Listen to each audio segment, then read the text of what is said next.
नितिन गडकरी की कार में मिली थी एक 7 साल की बच्ची की लाश। पर आखिर उस बच्ची के साथ हुआ क्या था? बाद में उस बच्ची की मां के साथ क्या हुआ? BJP president Nitin Gadkari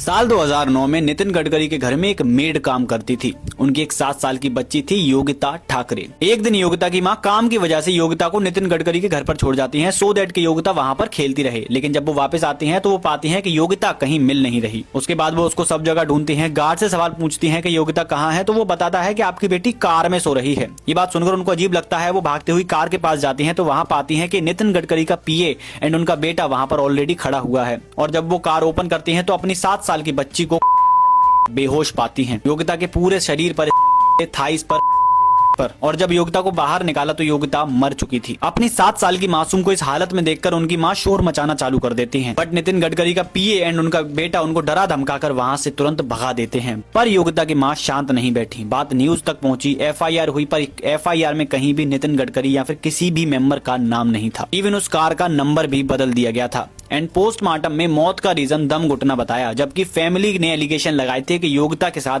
and physical हुआ है। बट योगिता की मां इसके बाद भी नहीं रुकी। केस सीआईडी के पास पहुंचा। सीआईडी ने as soon as possible clean chit दे दी और केस को एक्सीडेंट बताकर क्लोज कर दिया। फर्दर सिटी कोर्ट ने केस को सीबीआई को देने को कहा, बट सुप्रीम कोर्ट ने उस केस को निराधार बताकर खारिज कर दिया। एंड योगिता को आज भी जस्टिस नहीं मिला और आगे भी नहीं मिलेगा, बिकॉज दिस इज इंडिया। दोस्तों, मैं एक सीरीज स्टार्ट कर रहा हूं जिसमें मैं सिस्टम की डार्क साइड आपके सामने एक्सपोज करने वाला हूं। ये उसका एपिसोड 1 है। अगर आप और ऐसे वीडियोस देखना चाहते हैं तो मुझे फॉलो कर लीजिएगा। मेरा बैकअप अकाउंट मैंने कमेंट में पिन कर दिया है, उसको भी जाके फॉलो कर लीजिएगा।